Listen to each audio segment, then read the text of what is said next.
Here it is. Right. You're now being recorded. So Okay, very it's a good. great pleasure to welcome Robert Asch, who's going to talk to us about Lionel Johnson. Now, Lionel Johnson has haunted Robert's life for the last 20 years, in the same way that Olive Custance has haunted my life for the last 5 years. But like with any other kind of obsession, the best way to get it off your chest is to talk about it. Or publish a book about it. Or publish a book about it. So in a way, it's like having a baby. And Robert and I are both now at this point where we're just in our labour pangs. But Robert's about to bring out a book very, very, very, very, very, very soon on Lionel Johnson, his poetry and his life. Is it possible to paste something up on the board for everyone to see here or not? If you press share, can you see share at the bottom of your screen? Oh, I see. What, share screen? Yeah. Have you got a cover already? Yeah, although I don't know whether it's going to be, I mean, this is going to be a plate. It's going to be a plate on the book for sure. It might be the dust wrapper. So it says host disabled. Have you got a date yet? Have you got a date yet from Tom? It'll be this month sometime. Host disabled participant screen sharing, it says. Oh dear, I don't know how to do that. Meeting settings, just a second. Maybe I can. I have now enabled screen sharing. Well, let's give it a try. Ah, okay. Can you see the screen now? So this is it. Can you see that or not? No, we can see your face. Only my face. Just a moment. You might need to, maybe you have to go out and go in again. Hang on. That's curious. Okay. You should just Screen. not worry about Screen. Oh, I see. I see. I think I know what it is. Anthony's back again. He's giving us a big smile because Is probably. Can you see that? Oh, there we go. Yes. Lionel Johnson, Poetry and Prose, edited by Robert Asch. That is a lovely cover. It's a Daniel Mitsui. The exciting new, recent Japanese American artist. Wow, fantastic! Congratulations, Robert. That's great. There aren't very many photos of Johnson extant, so it's a substantial. Is that a reconstruction? Yeah, it's a composite. It's based on a number of other images. So let me see. Screen sharing has stopped. That's wonderful. That goes. Now, how do I? Okay. As I begin, let me first ask how many people today here at the conference, other than, well, I know Ferdy and Anthony know about Lionel Johnson, but how many other people know anything here about Lionel Johnson? Has anyone at all? Anyone heard of him? Yes. Well, it's a wonderful book about him, of his works. A marvelous introduction. Oh, that incurable. Yes. Okay. Very good. Yes, I was going to. That's just come out, hasn't it, Julie? Just that's recently. Right. Yes, I was at the launch. I was at the book launch in London for that. Right. Oh, yes. Do you know that it was a lady who wrote it, wasn't it? Yes, Nina Antonia. Yes. Yes. Do you know her? I only met her on one occasion. I've corresponded with her about other things. But well, maybe we can talk about your impressions of the book and of the etc. after Robert's talk. That would be very interesting. So it's in a way it's just as well that you mentioned that, because I was going to say that this talk I'm going to give today is about Johnson as a decadent, and in a way it's a slightly misleading epithet for Johnson. Johnson's generally classified as a decadent, but in many ways he wasn't really a decadent at all. And this misclassification is one of several reasons why Johnson was largely overlooked or forgotten. He sort of falls between two stools. Catholic critics tended to think of him as a decadent, and until recently most Catholic critics weren't interested in addressing the decadence. And decadent critics tend to think of Johnson as rather, or people interested in the decadence tend to think of him as rather Catholic, maybe too Catholic for their taste. So, but there are sort of dual aspects of many of the characteristic writers of the decadence in England or in Britain. Two of them we've come across today already, Oscar Wilde and Walter Pater, for example. Wilde, in his early phase, which is to say until about 1889 or thereabouts, when he first becomes very famous, when he goes to the United States and declares that he's disappointed in the Atlantic Ocean and all this kind of thing. Sort of jolly aesthete, you know, he's a very, very entertaining, charming man, quite harmless, and mostly writing essays at that stage and poems which were not particularly favorably reviewed. Then the last phase of Wilde's career in the 1890s is the period of most of his best works, and at the same time it's a period in which his image darkens considerably, and it's associated with the decadence and of course the great scandal of the Douglas trials and so on, and the imprisonment. Pater, again, Pater's first book on the Renaissance, it's his first book, is the book most people remember Pater for, and it's actually a rather peculiar book because Pater's point of view changed very substantially not long after he published the Renaissance.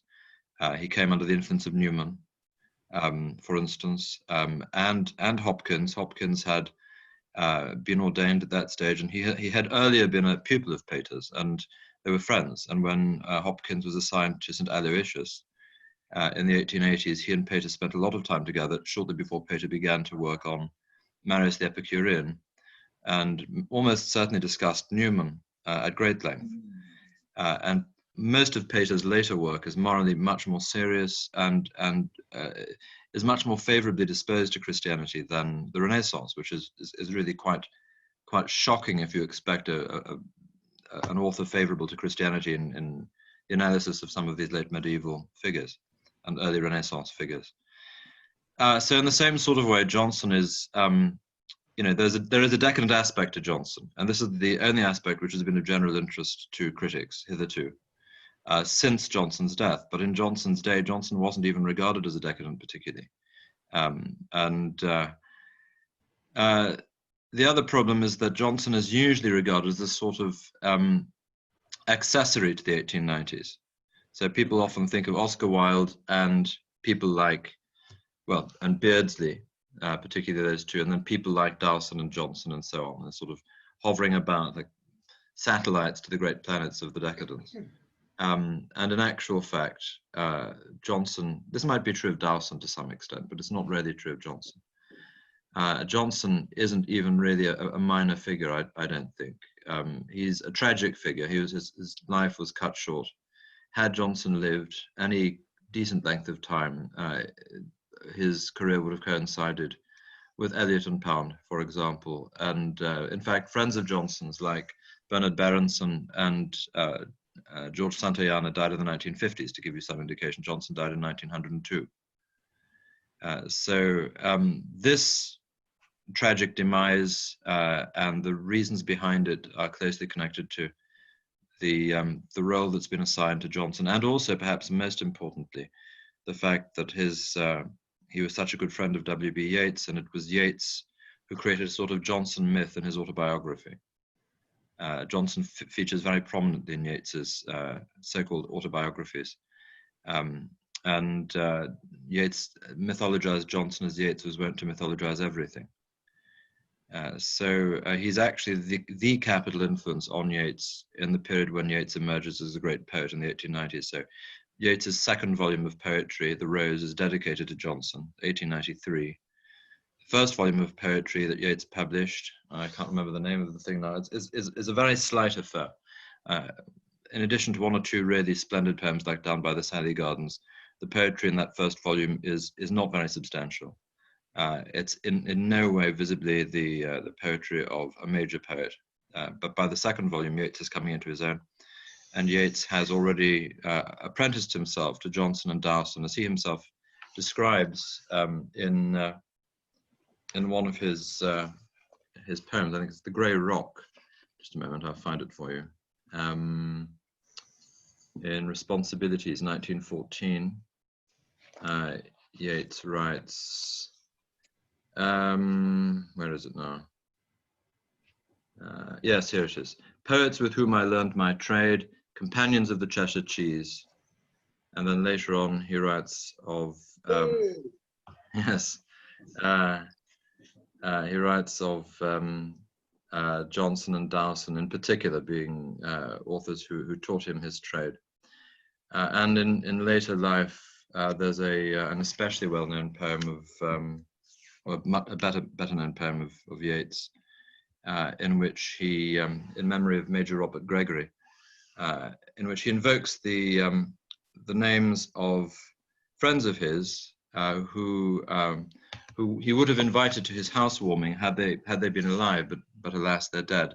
And so he invokes them one after another to make them present, including John Millington Synge, for example. But it's Johnson whom he invokes first.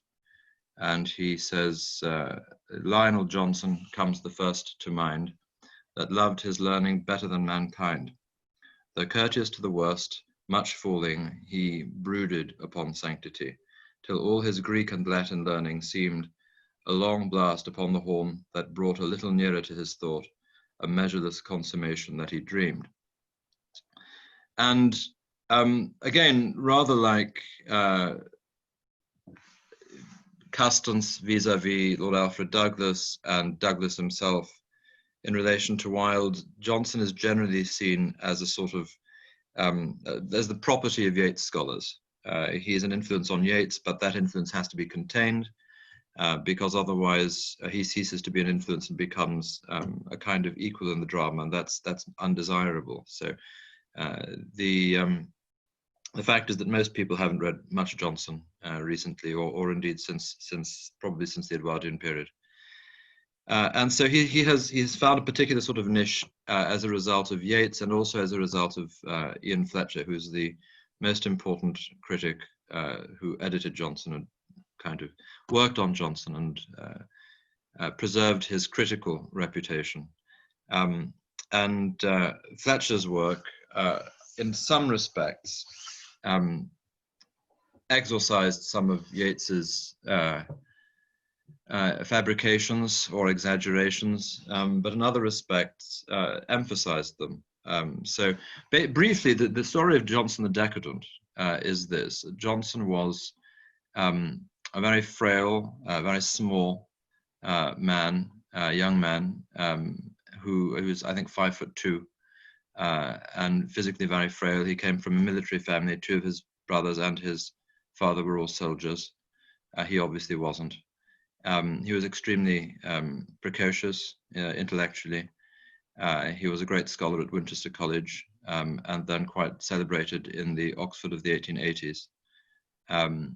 And he became an alcoholic, unfortunately, quite young. The reasons for this are probably, above all, that he had a very frail constitution and was an insomniac quite young.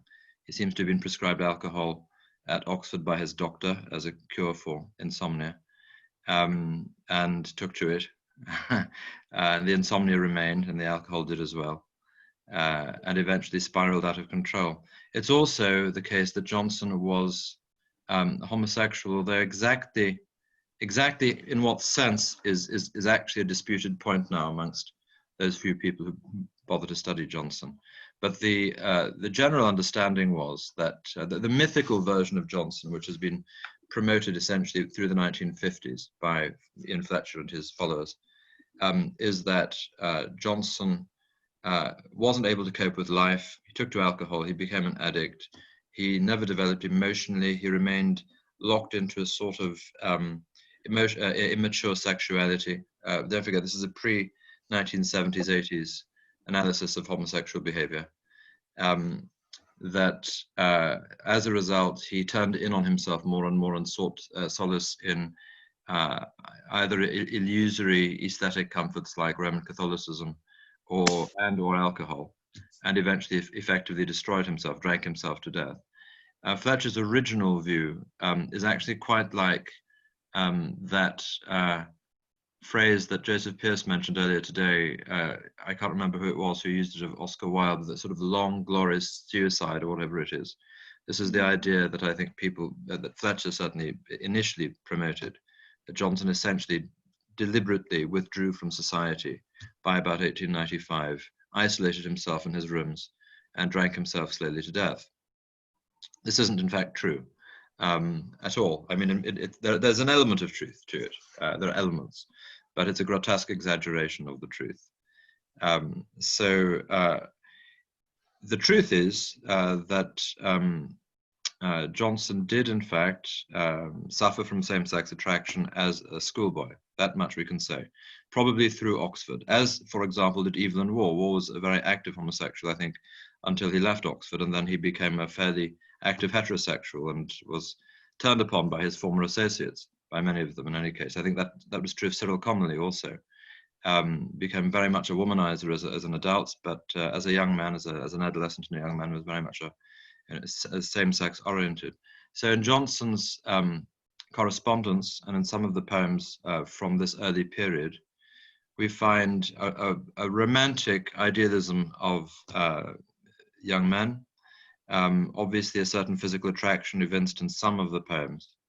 Beyond that, there's almost no evidence of anything at all.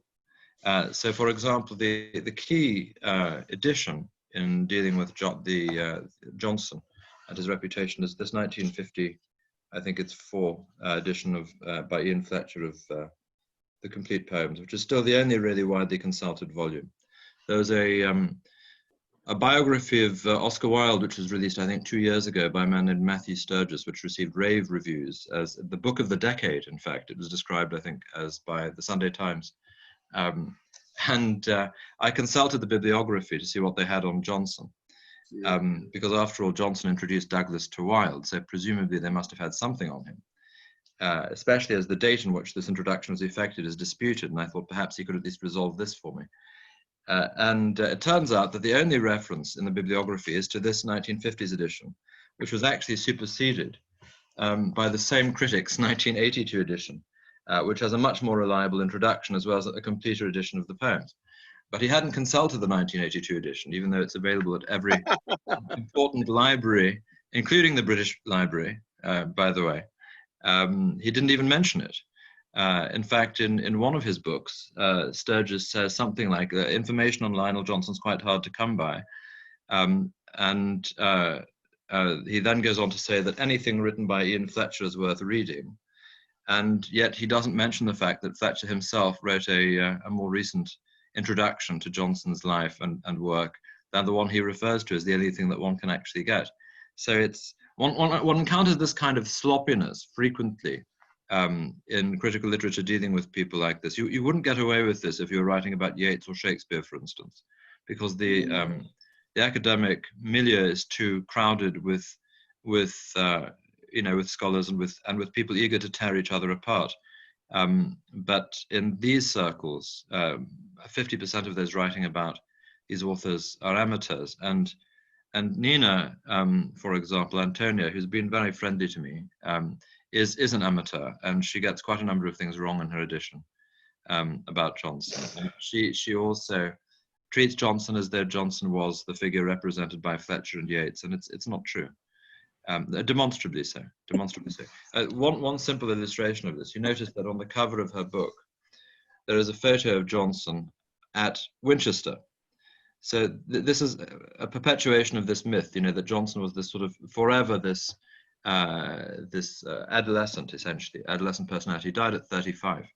Let me show you, for instance, a couple of images which should indicate how distorted this is really.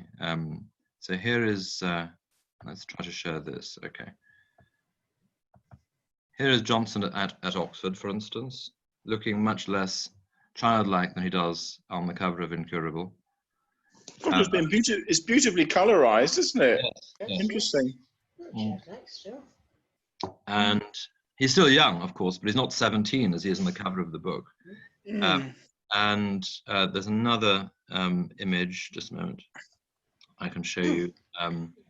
Here we are. Here's a drawing of him by John Ellis, who is a friend of Yeats. Let's see, where is this? It's disappeared now, just a moment. How do I do this? They're very good at colorizing things now. Just a moment. Share screen. I wish I were better at manipulating this technology than I am, but No, you're doing very well. Can you see this? Not yet, but I expect it's coming in a minute. I don't know that it is actually. Just a moment. Let me try to close this and try it again. Because your image now has shrunk. Well, I've got it. It's share. I have it. All right. Here we are.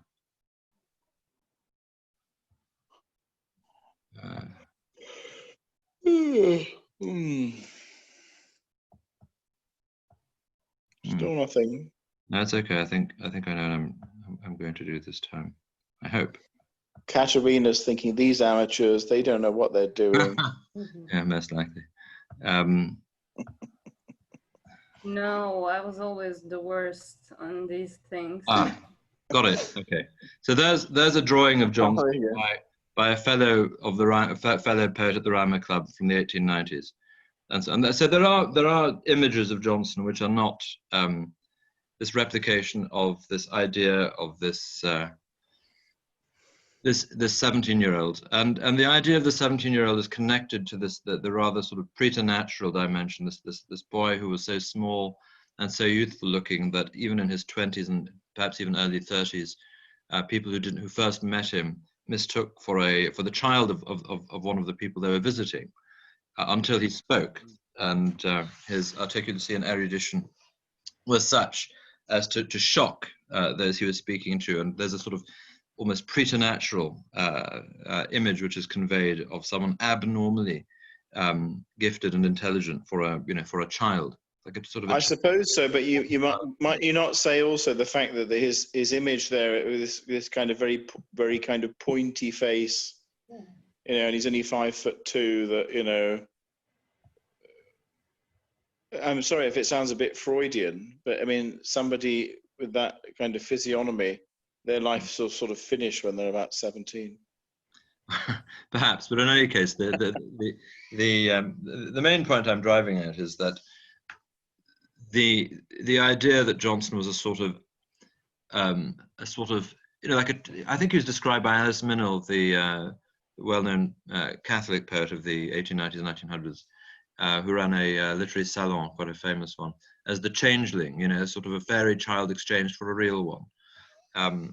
So the idea that there was somehow something abnormally abnormal about him, abnormal and locked forever in a sort of impossibly gifted childhood, is a myth. I mean, it's a myth based on elements of truth, but it's a myth. These myths have disguised the fact that Johnson's interests are far more substantial. So, for example, T.S. Eliot said of him, and we only know this about Eliot, for instance, because Eliot's correspondence is being published year by year now in many volumes. I think they've got up to volume 8, but none of this material was available even sort of 10 years ago. So in, I think, volume 6 or 7 of Eliot's collected correspondence, we find that Eliot refers to Johnson in a letter to a man who had sent him some of Johnson's correspondence for publication in the Criterion, and Eliot wrote to this man named Manning, Johnson is a writer for whom I have a deep respect. With all the faults of writing which he has as a writer of that epoch, he is one of its most dignified figures, and he ought to be more studied than he is. Which is quite high praise from Eliot, who is generally fairly stinting in praise, except perhaps towards some of his great favorites. So I'm going to look, at least to some extent, at aspects of the decadence in Johnson, because after all, we're dealing with a sort of decadent period here. We've addressed the question of decadence. But I'd also like to indicate why Johnson's much more interesting than that, and that looking at Johnson as a decadent writer, in fact, circumscribes his achievement very radically, and makes him a much less interesting figure, as well as as the fact that it keeps him as a sort of mythologized, distorted version of who he really was. Let me see.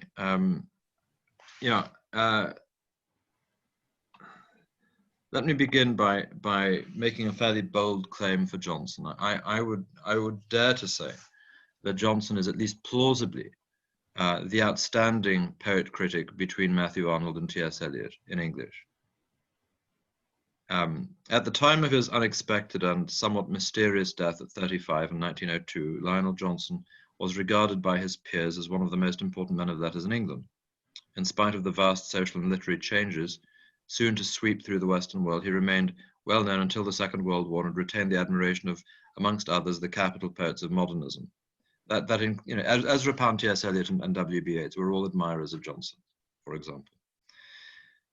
But by the 1950s, with the full establishment of a new order of culture, Johnson had all but been forgotten, relegated to a bit part in the 1890s, a period largely disdained by 20th century criticism. As a minor poet whose enduring claim to fame was that he introduced Oscar Wilde to Lord Alfred Douglas. There are quite a number of myths about Johnson, by the way, and one of them is that he was a cousin of Douglas's. You see that turn up periodically. I can't remember now whether Nina repeats it or not, but it's not true. Johnson was unrelated to Douglas. Yet this was a man who exerted a permanent influence on W.B. Yeats and who is described by so stinting a critic as Ezra Pound as the author of, quote, poems as beautiful as any in English, unquote. I first encountered Johnson's work at the University of Toronto in the late 1980s. He was not on any syllabus, but the extensive stacks of Robarts' library were open to us late into the night, the English literature section arranged in chronological periods. The Victorian age held, as it continues to do, a peculiar fascination for me. It was here that I first happened upon the poets of the Fin de Siècle, specifically Penguin's poetry of the 1890s, Carcanet's Arthur Symonds anthology, and three poets of the Rhymers Club, Dowson, Johnson, and Davidson, who was mentioned, I think, by you, Ferdy, in the Olive Custance talk, John Davidson.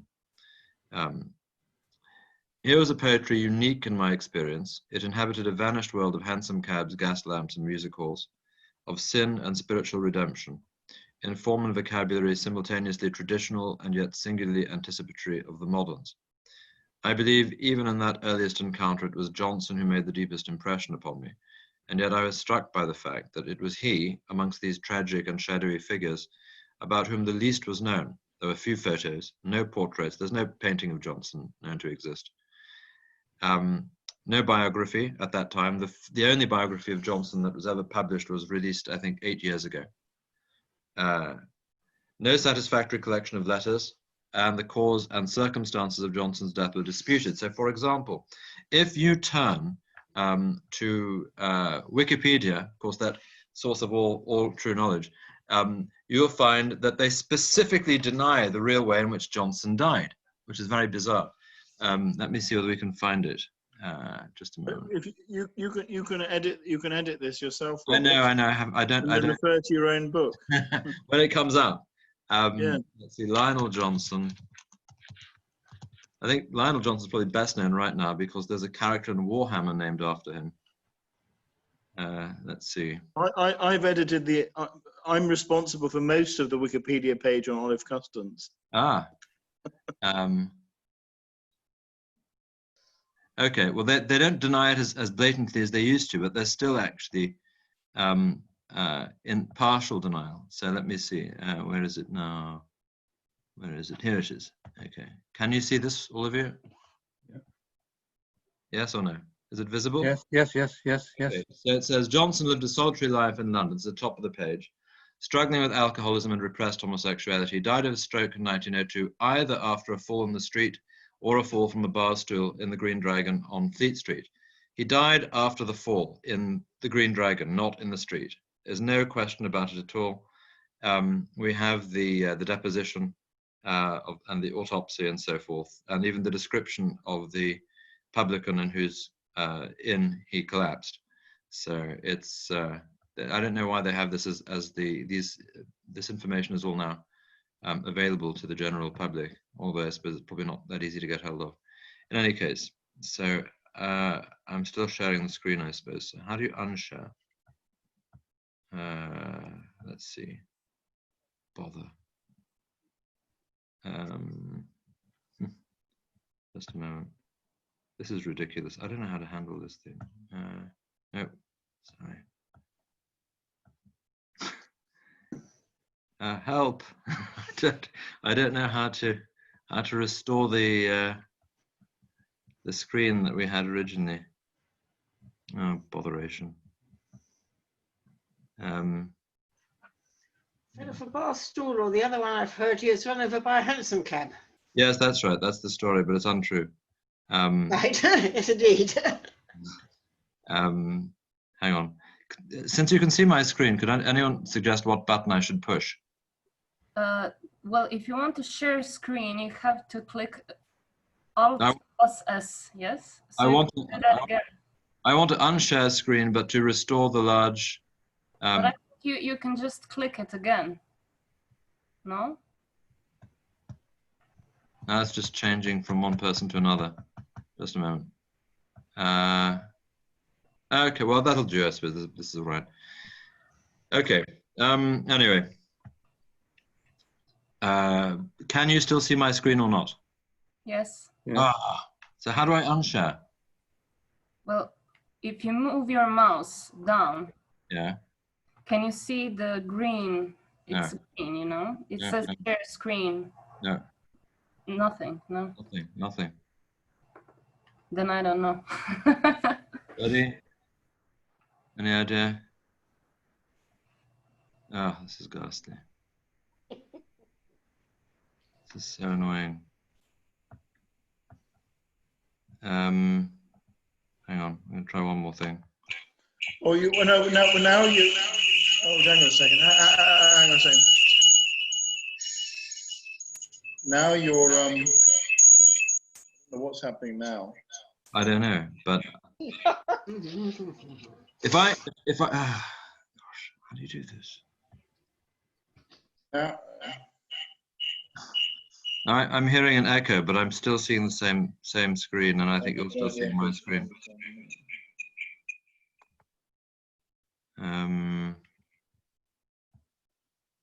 Let's see. Stop video. Right, you are sharing with us. I know. I don't want to be anymore. You're sharing another thing now about my primary academic research interests. Yeah, but don't. Okay, you can. Edward Fee's a blogspot. We don't want to hear all that. We see No. all the other junk. Be careful, otherwise we'll read all your emails. There's nothing especially to read on this, but the main thing is just how do I withdraw from sharing the screen? Well, it says partager écran or share screen at the bottom. It doesn't. Well, click into the middle of your screen. It did before, but it doesn't anymore. Click into the middle of your screen. Okay. And then it might wake up the bottom of the screen. No, it's not doing it. What if I?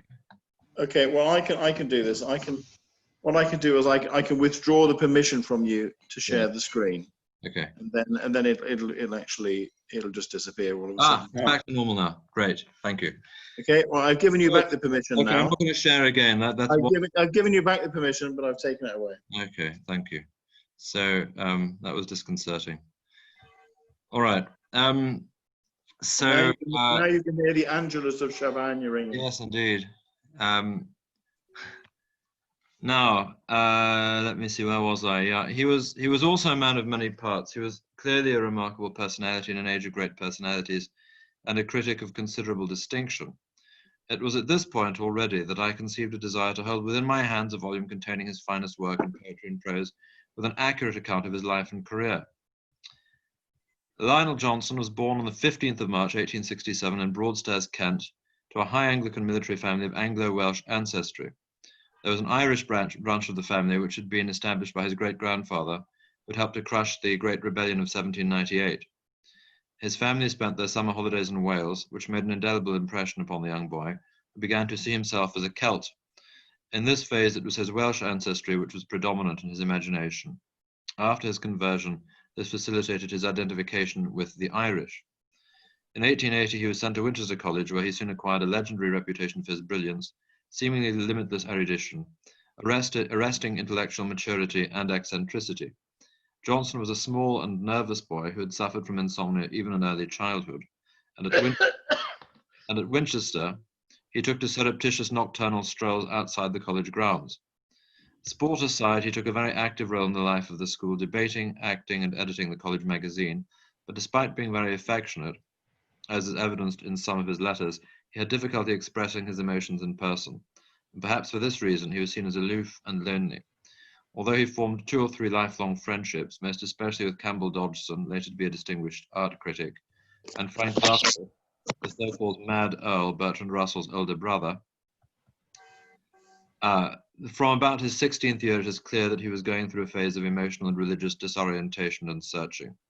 Youthful letters and poems reveal homoerotic tendencies and romantic friendships, though there is no hard evidence that these were ever consummated. Again, in the case of Fletcher, he wrote that Johnson was the leader of a homosexual clique at Winchester, and then in the more recent edition, he removed that sentence because he found there was no evidence for it. But it's the original introduction which most people know, and so they think that that's in fact what you see at Winchester, but there isn't any evidence of it at all. At least none that we've come to possess. Let me see. Where are we? Ah, yes. Sorry, skipped the page there.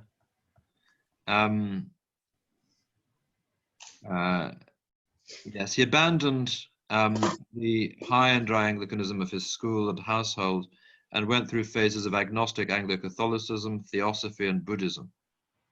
He eventually rejected Buddhism because he felt it to be both alien to the Western tradition and fundamentally an inhuman creed which had little of substance to offer the common man.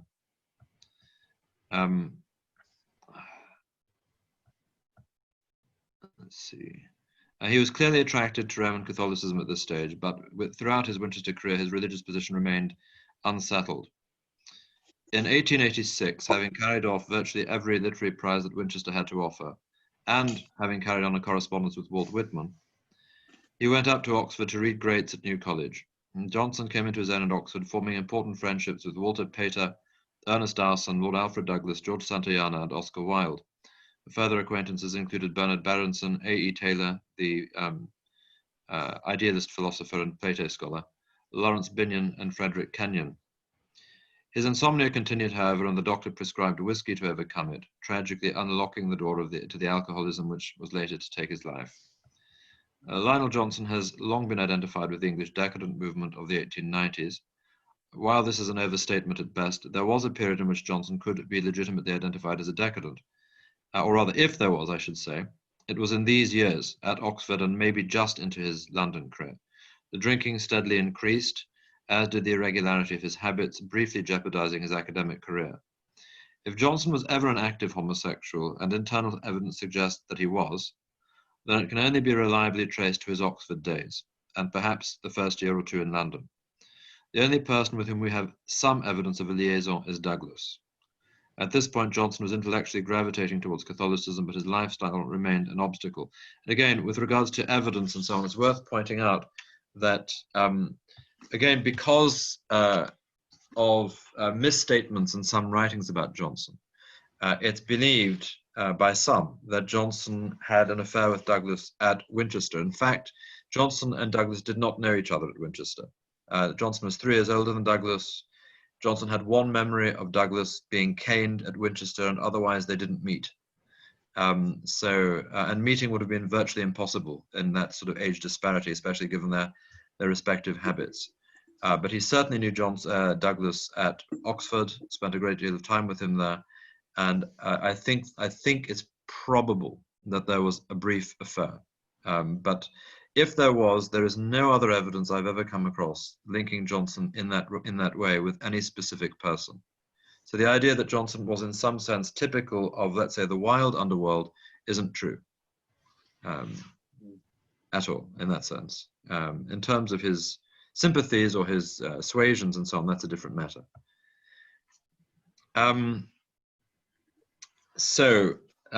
Let's see. In 1890, Johnson received a first in Greats and moved to London, where he was welcomed into the house at White Ladies, an arts and crafts community, which produced the influential Hobby Horse Journal and much else besides.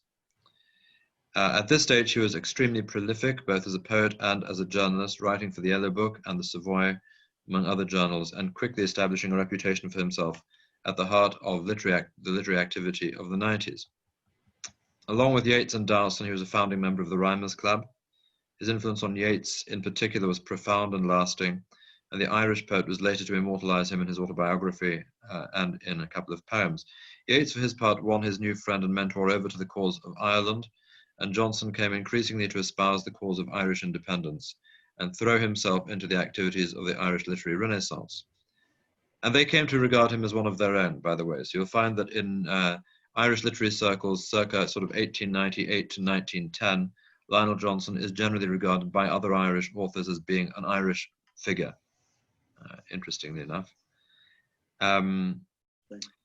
It's one of the casualties, I think, of Irish independence and the route it's taken, that people who don't easily place in today's context as Irish have been sort of retrospectively faded out a little bit unless they're of the first importance, like Wilde or, I mean, Congreve is often called an Irish writer, and he was nothing of the kind. I think he was born in Ireland of English parents, and then went back to England, or maybe even not born, like moved to England when he was young, and so on. So there's no reason, if one believes that Congreve or Swift were Irish, that Johnson couldn't be Irish.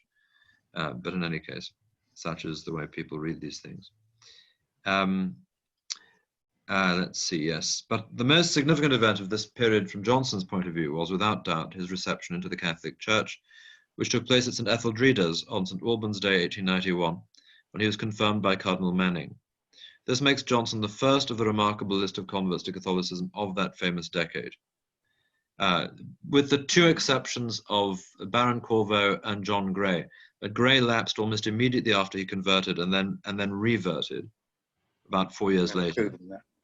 And Corvo, quite apart from his other problems, didn't write initially after his conversion for a number of years, so he wasn't really a writer at the time of his conversion. So of those I turn the light on too. No, I'm fine. You turn it on. Tell me to turn it on when Well, you want. yeah. And Gray went to seminary 3 or 4 months after his reversion. Couldn't do that now.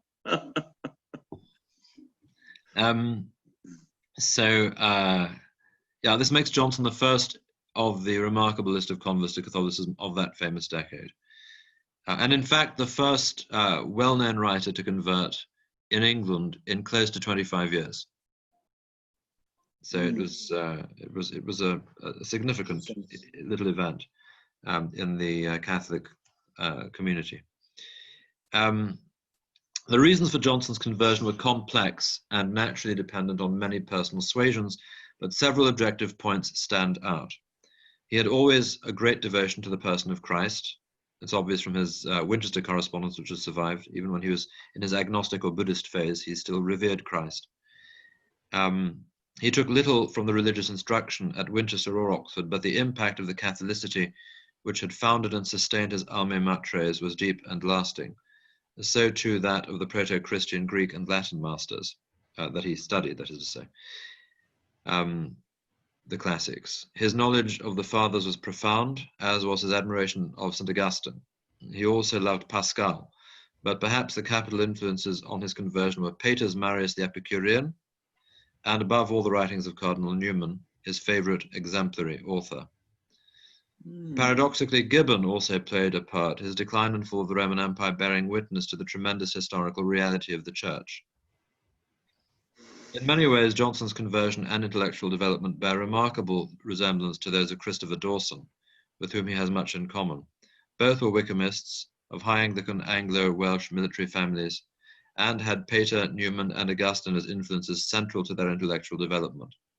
Where they most differ is on an emotional level, and in the urgent sense of sin and the need for redemption, which communicates itself in Johnson's writings. From the time of his conversion, Lionel Johnson became an active member. In that respect, it's worth pausing for a second, actually. In that respect, the decadent dimension in Johnson is particularly, let's say, present, because Johnson's sense of, presumably most of you have read Brideshead Revisited, I suppose. Have you at one stage or another? Well, there's a passage, quite a striking passage near the end, where Cordelia comes back from the Spanish Civil War, and Charles is already with Julia, And Cordelia invites him to come out and talk about Sebastian, whom she's seen. And she talks about how powerless he is, how incapable of exercising his will because of his alcoholism.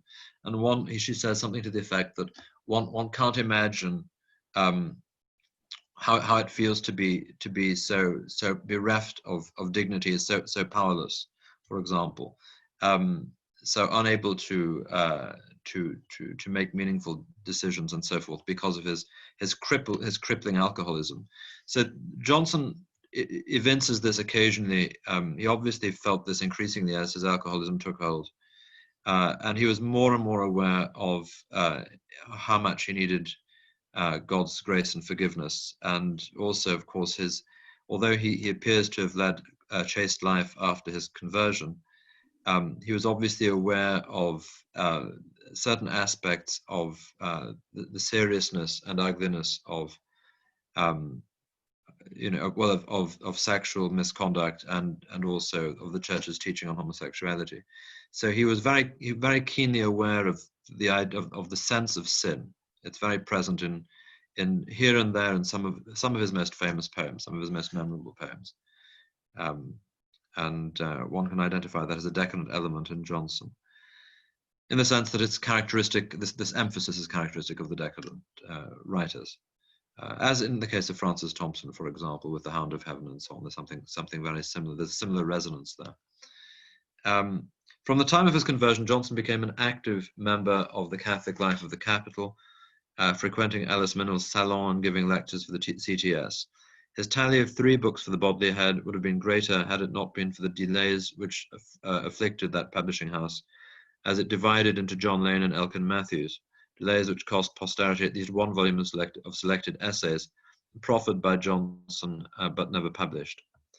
Sadly, the most significant development of the second half of the decade was the encroaching ill health, possibly brought on by his drinking habits.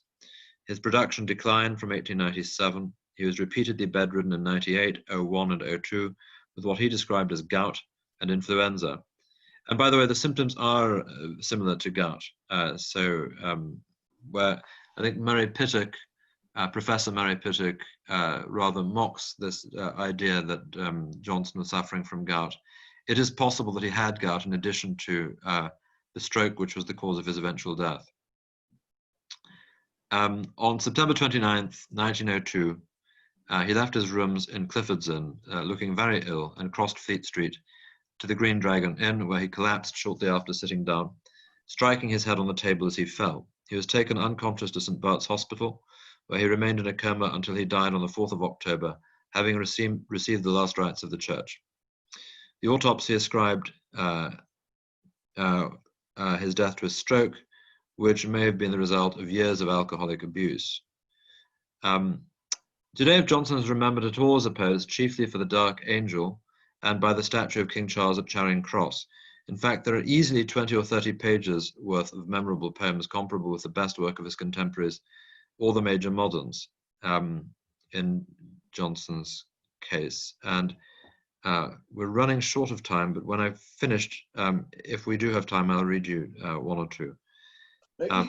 You can go on. I haven't got much to say in the next slot. So okay.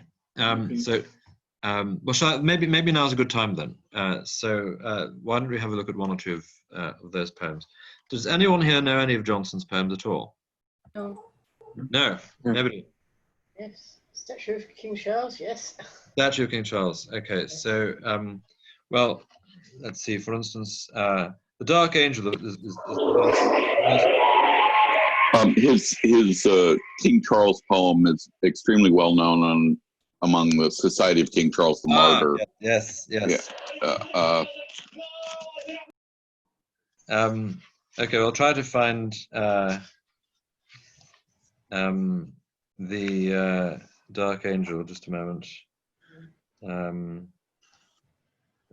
Where is it now? Just a second. Was it not he who wrote about Oscar Wilde? I hate you with a necessary hate. Necessary hate, yes. Although the Wilde wasn't addressed in the published version. It was addressed to, and then there's a dash, a long dash. But Yes. he confirmed privately that it was intended for Wilde. Yes. He blamed Wilde for destroying Douglas's character as he saw it, anyway. That was also picked up and stolen by Graham Greene in The End of the Affair. This is a diary of hate. Right. So, all right, there's the Dark Angel. Dark Angel, with thine aching lust to rid the world of penitence.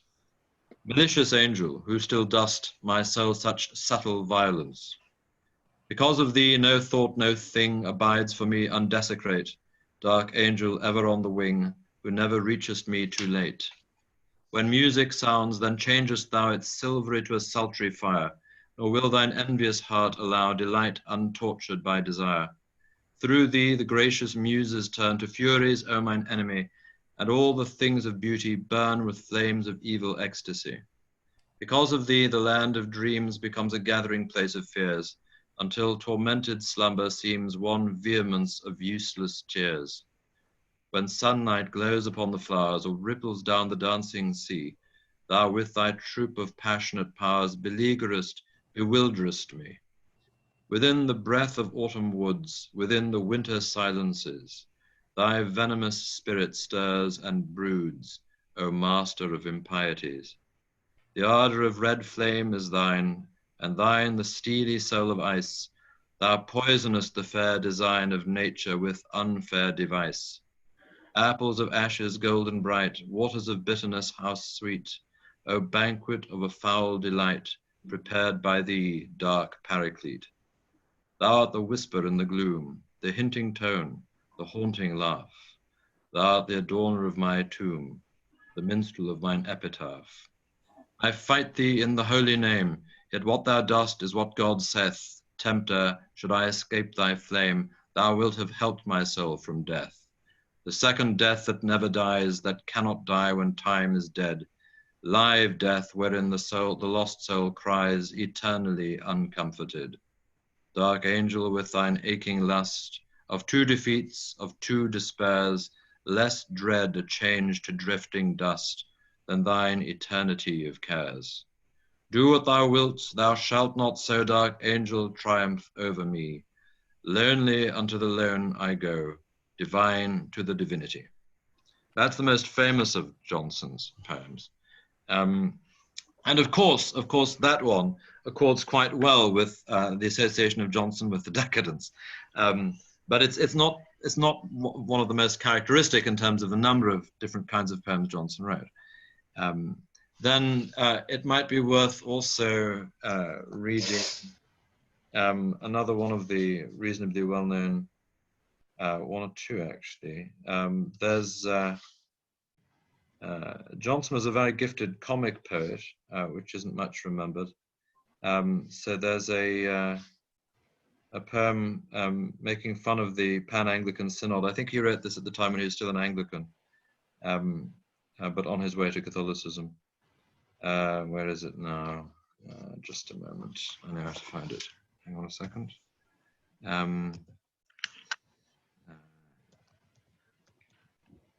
Here it is. Yes, Lambeth Lyric. Some 7 bishops late at Lambeth sat, grey-whiskered and respectable debaters. Each had on a well-strung curly hat, and each wore gaiters. And when these prelates at their talk had been long time, they made yet longer proclamation, saying, these creeds are childish, both Nicene and Athanasian.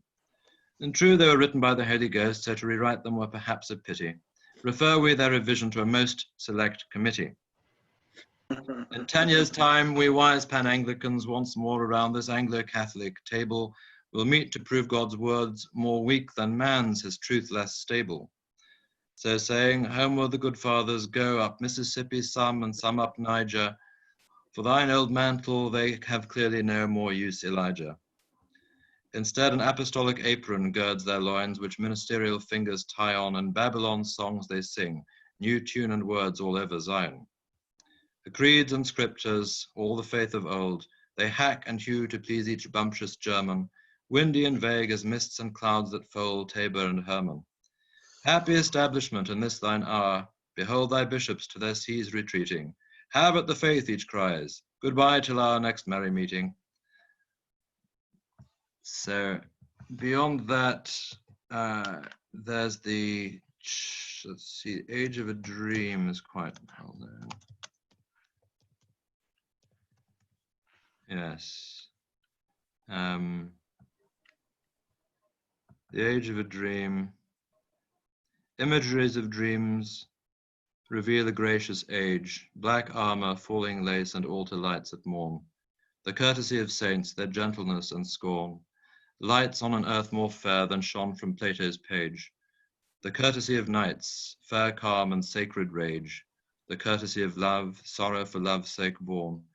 Vanished those high conceits, desolate and forlorn. We hunger against hope for that lost heritage. Gone now the carven work, ruined the golden shrine. No more the glorious organs pour their voice divine. No more rich frankincense drifts through the holy place. Now from the broken tower what solemn bell still tolls, mourning what piteous death. Answer, O saddened souls, who mourn the death of beauty and the death of grace. That's a sonnet. He wrote a number of sonnets rather similar to that as well. Now perhaps on with the talk. Johnson's poetry. Just before you do that, I want to remind everybody, 1896 was when Anglican orders were declared null and void. So this was the background in which he wrote that delightful poem about the Lambeth meeting. I'm probably the only one who's a convert from Anglicanism here. So all you cradle Catholics, I thought I'd fill that in for you. Thank you. About why it's so funny. So, so let's see. Thank you. Johnson's poetry has an unusually wide range of themes: poems of culture and history, Celtic poems, poems of spiritual struggle, mystical poems, even comic poems. His style throughout these genres is idiosyncratic and instantly recognizable, a compound of tradition and eccentricity. It is one of the decadent elements in his poetic persona. The eccentricity was seen generally as a characteristic of the decadents by the decadents themselves. Stylistic as well as personal eccentricity. The voice, too, is striking. A unique, intense persona speaks clearly, eloquently, intimately to the reader. The effect is sometimes uncanny. Its literary topics, its verses of religious anxiety, its classical decorousness give it a distinct flavor, and there's always a power of subdued passion in Johnson's poetry. Deep wells of brooding covered by fastidious grace, his anguish exacerbated by his strong religious belief and his homosexuality. There is an exaltation and the strange mingling of passion and aloofness, of melancholy and triumph. At its best, the claims that can be made for Johnson's poetry are not insubstantial. He influenced Yeats, Eliot, and Pound, the great triumvirate of modern poets. Their styles are very different from his own, and he and his work are crucial to their signature poems, The Second Coming, Hugh Selwyn Morbely, The Hollow Man, and Four Quartets. Yeah, it's worth mentioning, I think, that in The Second Coming, for example, which I suppose some of you probably know, the Yeats poem. Do you know that poem? Yes. Most of you? So, where is it now? Where is it? Whether it's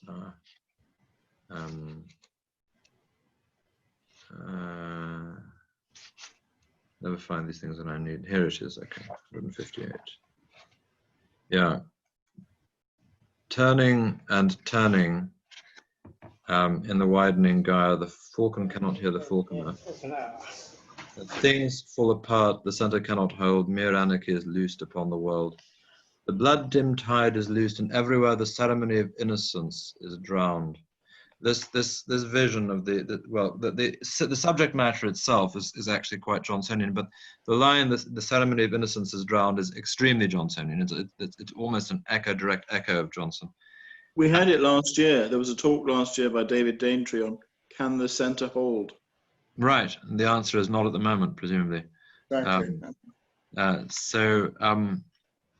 Let us leave the last words on his poetry with Paul Elmer More for Russell Kirk, the greatest of American critics, who held Johnson in the highest esteem, acclaiming his sternly idealized sorrow, well knit with intellectual fiber and unconquerable will.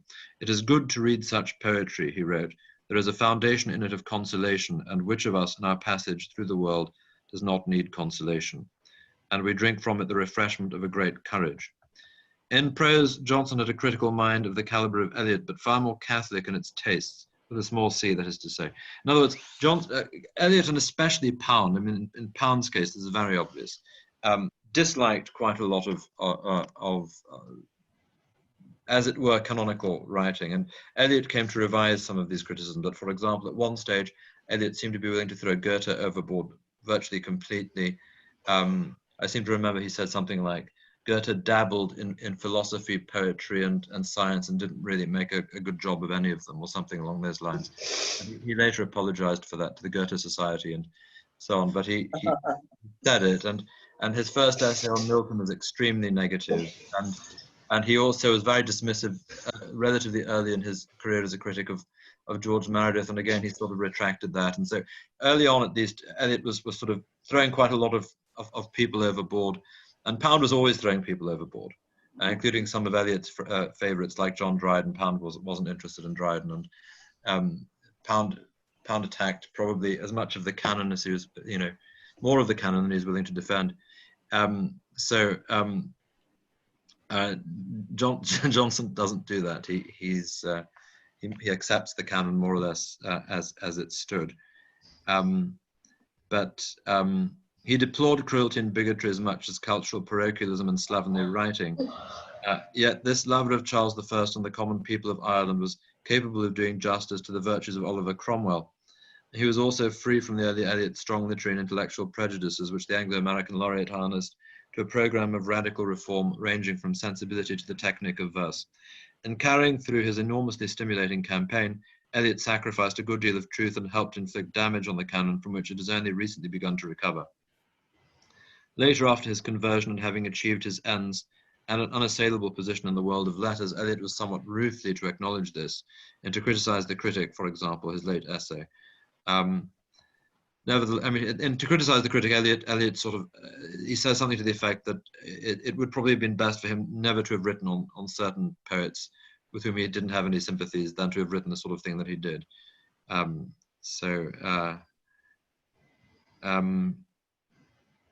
Nevertheless, a stubborn Machiavellian stain remains on Eliot's early work for those familiar with his methods. Johnson, I mean, Eliot used to write, for example, letters to the Criterion's editor, siding with Edmund Gosse and complaining about the sort of radical character of the Criterion in such a way as to make more conservative men of letters look ridiculous. I mean, he was writing these letters himself under pseudonyms and so forth. Eliot wrote letters to the magazine he was editing. Yeah. Yes. Johnson had no program. His critical work is neither controversial nor revisionist. As such, it is neither as exciting nor as historically significant as Eliot's, but it possesses an integrity, an equipoise and timelessness which are compensation enough. It is both before and beyond its time and reminds one of Dryden and Dr. Johnson on the one hand, the later Eliot on the other. From a literary point of view, the greatest tragedy of Johnson's early death is probably the loss of finished essays and studies. It is unlikely that he would have written poems more beautiful or powerful than The Dark Angel, By the Statue of Charing Cross, or the Morpeth cycle, which is a cycle of lyrics written to this female Welsh figure called Morpeth. But we might easily have had a great organized body of literary criticism to stand beside that of Eliot, which is where his work rightly belongs. One of the most daunting and imperative tasks I set myself when I was composing the anthology was the attempt to rescue this achievement through the selection and arrangement of the essays and passages from his vast uncollected oeuvre. There are quite a few essays of Johnson's which have never been collected. I mean, never been identified. There's tons of Johnson which hasn't been collected. I've seen probably about, I don't know, probably something like 2,000 pages worth of Johnson prose which has never been collected, or 1,500 pages anyway, for instance. And we had to rescue what we eventually printed by just going to the newspaper archives and printing off old copies from the microfiche of the Academy and the Daily Chronicle and Pall Mall Gazette and so on, and Anti-Jacobin.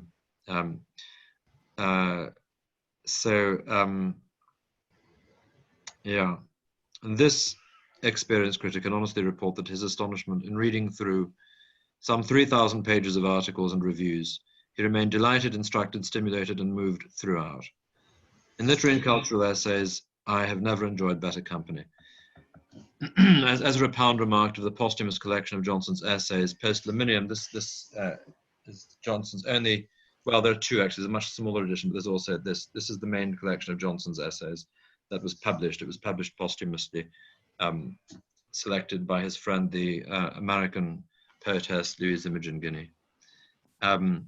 As Pound remarked of this collection, even so small a collection as Lionel Johnson's Post Laminium might save a man from utter barbarity, quote unquote. There was one other point I especially wanted to make, as just as time is presumably finally running out. Sort of two-pronged thing. One, with regards to decadence, in Eliot's notes towards the definition of culture, which perhaps some of you know, I don't know, it's a very, very interesting and stimulating book.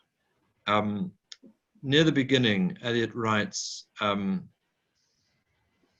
he says, nevertheless, we can distinguish between higher and lower cultures. We can distinguish between advance and retrogression. We can assert with some confidence that our own period is one of decline, that the standards of culture are lower than they were 50 years ago, and that the evidences of this decline are visible in every department of human activity. He wrote that in 1948, okay, 1948. So the implication of that is absolutely clear, that he's referring to the standards of culture being clearly higher in every department of human activity in his culture, in our culture, in 1898. In other words, in the period of the decadence that we're looking at right now. And I think that's one of Eliot's sly little oblique references, because Eliot liked making references that weren't always easy to pick up. I believe he liked to make them anyway. He certainly does make them. And I think he took a certain pleasure in leaving these traces occasionally that were hints for those who could follow him as to some of what perhaps he was thinking. And he liked sometimes, I think, to indicate that he had a little bit more respect for some authors who, some of Eliot's younger contemporaries, I think, assumed he didn't like or didn't respect by one or two sort of casual remarks he might have made. But in any case, however one might read that or interpret that, the motives behind well, that may or may not exist, Eliot was referring to the 1890s. And in that respect, it's worth pointing out that if we're looking at, let's say, Lionel Johnson in the 1890s, he can be seen, in fact, as an anti-decadent figure, because the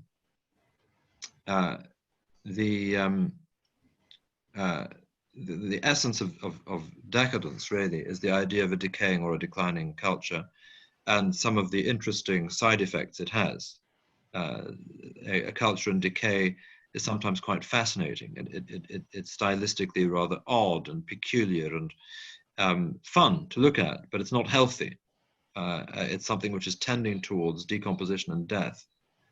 And in that respect, the period that Eliot is writing in, the 1940s, at the time of that particular passage, is one in greater decline and therefore implicitly in greater decadence than that of the 1890s.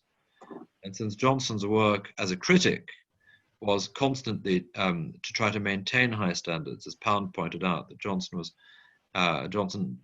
regarded slovenly writing as being a deplorable thing. He was constantly trying to urge for the higher standards of the raising of standards of writing and of reading, for example.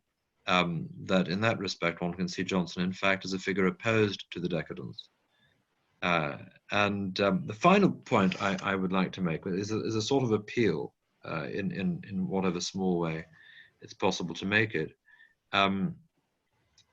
That obviously, in a certain sense, Johnson is a decadent writer. He wrote some poems which can be read as decadent poems, or which illustrate his personal tragedy, which can be read in decadent terms.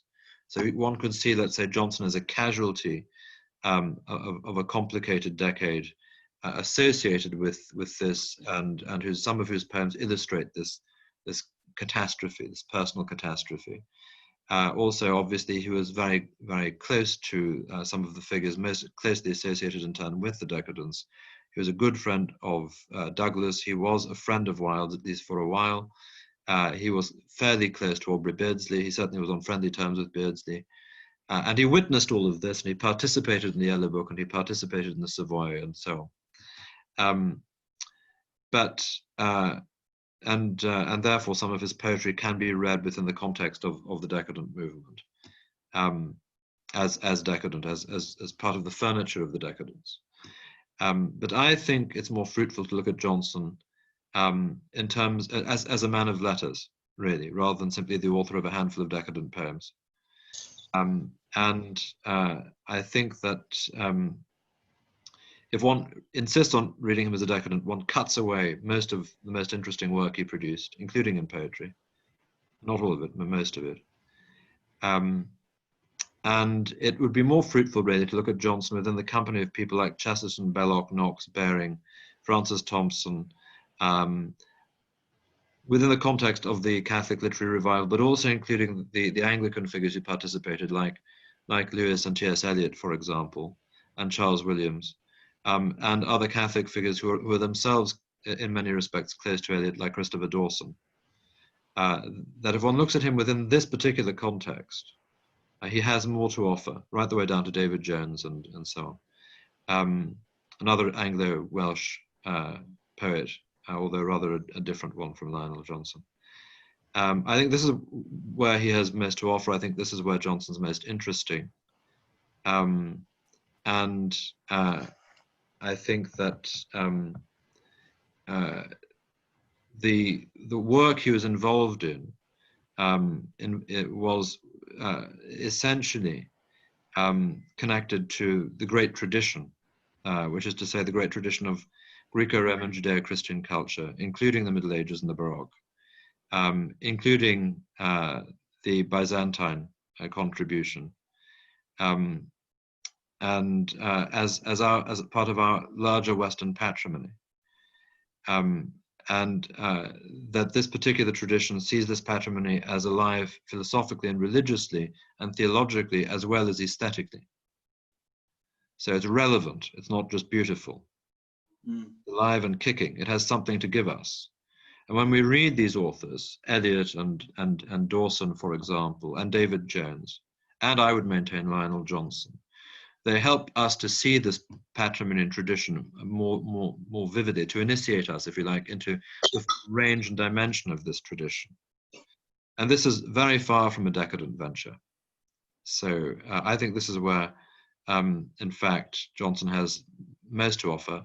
And I think this is where a potential revival of interest in Johnson is most likely to take place. So thank you very much, Robert. It's been very, very, very interesting, especially for people perhaps who weren't that aware of Johnson's contribution. So thank you very much. I don't know, we probably don't have any time for questions, but if we do, I'm happy to take any.